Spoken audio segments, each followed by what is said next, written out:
మాఘపురాణం 22వ అధ్యాయం క్షీరసాగర మదనం.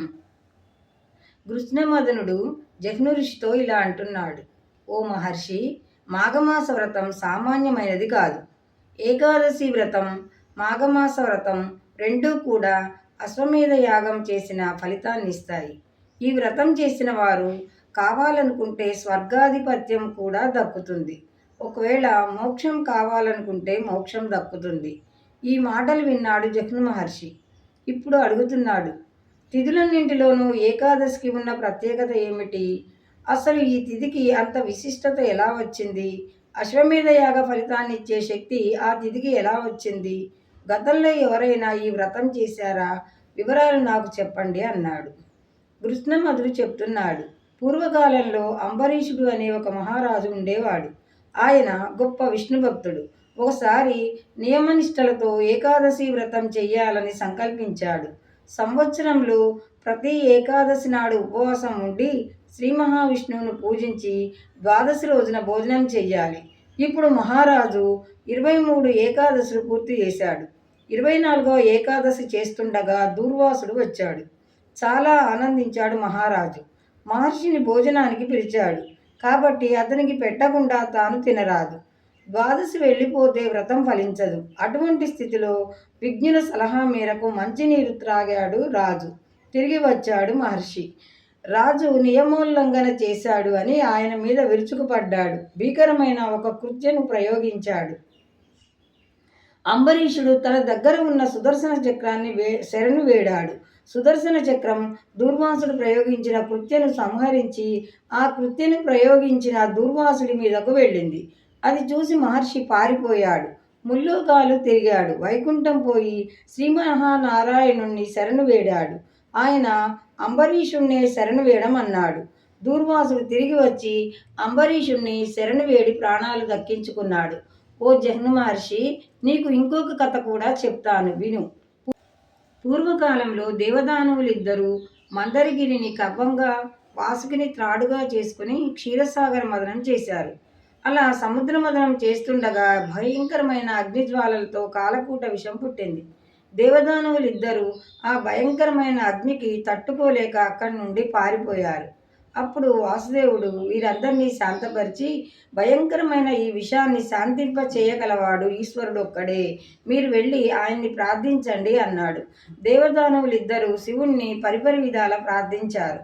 భయభ్రాంతులైన దేవదానవులు మొరపెట్టుకోగా పరమ దయాళువైన పార్వతీ వల్లభుడు హాలాహలమును భక్షించాడు. దాన్ని కంఠంలోనే దాచేశాడు. ఆయన శరీరం నల్లగా ఉంటుంది, కానీ విషజ్వాలలకి ఆయన కంఠం కాస్త కమిలిపోయి నల్లగా మాడిపోయింది. అందుకే నీలకంఠుడు, గర్లకంఠుడు అనబడ్డాడు. దేవదానవులు మళ్ళీ క్షీరసాగర మదనం చేయడం ప్రారంభించారు. ఇప్పుడు సముద్రం నుంచి చంద్రుడు పుట్టాడు. శివుని శిరస్సు అలంకారమైనాడు. లక్ష్మీదేవి వచ్చింది. విష్ణుమూర్తికి భార్య అయింది. కామధేనువు, కల్పవృక్షం వచ్చాయి. వాటిని స్వర్గానికి తీసుకొని పోయారు. ఉచ్చైస్రవము అనే గుర్రం పుట్టింది. ఇంద్రుడు వాహనంగా తీసుకొని పోయాడు. ఇప్పుడు సముద్రంలోంచి అమృతం ఉద్భవించింది. ఇప్పటి వరకు వచ్చిన వాటన్నింటినీ దేవతలే తీసుకొని పోయారు. దాంతో కోపగించిన దానవులు ఒక్క ఉదుటిన అమృత భాండాన్ని తీసుకొని పారిపోయారు. అమృతపానం చేసే విషయంలో దానవులలో వారిలో వారికి తగవు వచ్చింది. ఆ సమయం అదనుగా తీసుకుని దేవతలు అమృత భాండాన్ని పొందడానికి ప్రయత్నిస్తున్నారు. ఆ సమయంలో మోహిని అవతరించింది. శ్రీ మహావిష్ణువే మోహిని అవతారం ఎత్తి వచ్చాడు. ఆమెను చూసిన రాక్షసులు మోహపరవశులైపోయారు. ఆమెతో మాట్లాడితే చాలు అనుకున్నారు. ఆమె చుట్టూ తిరగడం ప్రారంభించారు. ఆమెను తాకటానికి ప్రయత్నిస్తున్నారు. ఆ సమయంలో అమృత భాండాన్ని తెలివిగా చేజిక్కించుకుంది మోహిని. అక్కడున్న రాక్షసులందరినీ పేరు పేరున వరుసలు కలిపి పిలుస్తోంది. దేవదానవులకు అమృతాన్ని నేను పంచిపెడతాను, వీరందరూ వరుసగా కూర్చోండి అంది. ఆమె కంఠస్వరానికి ముగ్ధులైపోయారు దానవులు. ఆమె చెప్పినట్లే 2 వరుసలలో కూర్చున్నారు. అమృతమంతా తాగాలని అందరూ ఉవ్విళ్ళూరుతున్నారు. మోహిని మాయ చేసింది. అమృత భాండాన్ని 2 భాగాలైంది. ఒక భాగంలో సుర అంటే కళ్ళు, రెండవ దానిలో అమృతము ఉన్నాయి. దేవతలకు అమృతం పోసింది, దానవులకు కళ్ళు పోసింది. అమృతము తాగిన దేవతలు తేజోవంతులైనారు. సురత్రాగిన రాక్షసులు తేజోహీనులు అయినారు. మోహిని అందాన్ని చూసి తన్మయులవుతున్నారు. తాము త్రాగేది ఏమిటో కూడా గ్రహించలేని స్థితిలో ఉన్నారు. ఆ సమయంలో ఇద్దరు రాక్షసులకు ఒక అనుమానం కలిగింది. అమృతం త్రాగిన దేవతలకు కళ్ళు కాంతి పెరిగాయి. రాక్షసులకు అలా ఏమీ జరగడం లేదు. పైపెచ్చు సాగరమథనం చేసిన అలసట కూడా పోలేదు. ఏం జరుగుతోంది అనే అనుమానం వచ్చింది. వెంటనే వారు దేవతా రూపాలు ధరించారు. గుట్టు చప్పుడు కాకుండా వెళ్ళి దేవతల వరుసలో కూర్చున్నారు. మోహిని దేవతలకు అమృతం పంచుతోంది. వరుసగా వస్తూ వీరిద్దరి చేతుల్లో కూడా అమృతం పోసింది. వారు వెంటనే త్రాగేశారు. వారి పక్కనే ఉన్నారు సూర్యచంద్రులు. వారు ఇది గమనించారు. వారిద్దరూ రాక్షసులమని మోహినికి సైగ చేశారు. చక్రాయుధంతో వారి తలలు ఖండించి అదృశ్యమైపోయింది మోహిని. కానీ ఆ సమయానికే వారిద్దరూ అమృతము తాగేశారు. అది గొంతులోంచి కిందకు దిగుతోంది. చక్రాయుధం వారి తలలు నరికేసింది. వారు అటు ఇటు కాకుండా మిగిలిపోయారు. చేసేది లేక శ్రీ మహావిష్ణువును ప్రార్థించారు. రక్షించమన్నారు. గ్రహమండలంలోని నవగ్రహ శక్తులలో చోటు కల్పించాడు విష్ణువు.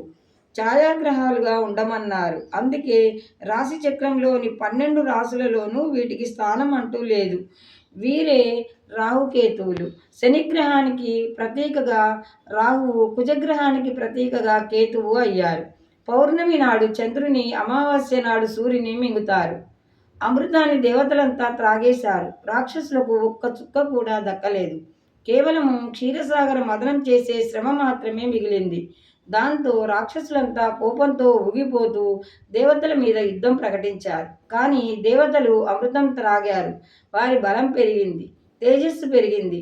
వారు రాక్షసులను ఓడించారు. దాంతో వారు దెబ్బలు తినలేక అక్కడి నుండి అరణ్యాలకు పారిపోయారు రాక్షసులు. ఇంద్రాది దేవతలంతా అమృత కలశాన్ని స్వర్గానికి తీసుకుపోతుండగా దేవతలు అమృత భాండాన్ని సముద్ర తీరంలో ఉంచారు. అలా దాన్ని కదుపుతున్నప్పుడు 2 చుక్కల అమృతం భూమి మీద పడింది. ఒక బిందువు నుంచి 2 వృక్షాలు జన్మించాయి. అవే పారిజాత వృక్షము, కల్పవృక్షము. రెండవ బిందువు నుండి తులసి చెట్టు పుట్టింది. ఒకానొక రోజున ఒక శూద్రుడు పారిజాత పుష్పాల వాసన చూశాడు. అలాగే తులసీ దళాల వాసన కూడా చూశాడు. అతడు ఆ త్రోవన పోతున్నాడు. ఆ వాసన ఇతన్ని ఆకట్టుకుంది. ఆ సువాసనకు పరవశించిపోయాడు. వెంటనే పారిజాతాలు, తులసి మొక్కలు జాగ్రత్తగా తెచ్చి తన పెరటిలో పాతి అత్యంత జాగ్రత్తతో వాటిని పెంచడం మొదలుపెట్టాడు. అవి పెరిగి పెద్దవైనాయి, పూలు పూస్తున్నాయి, కాయలు కాచినాయి. ఆ కాయల నుండి విత్తనాలు వచ్చాయి. దాంతో ఆ ప్రాంతమంతా పారిజాత వృక్షాలతోనూ తులసి మొక్కలతోనూ నిండిపోయింది. సువాసనలతో నిండిపోయింది. తులసీ దళాలు, పారిజాత వృక్షాలు విష్ణు పూజకు ప్రశస్తమైనవి. అందుచేత పూలను, దళాలను అమ్ముకొని జీవిస్తుండేవాడు.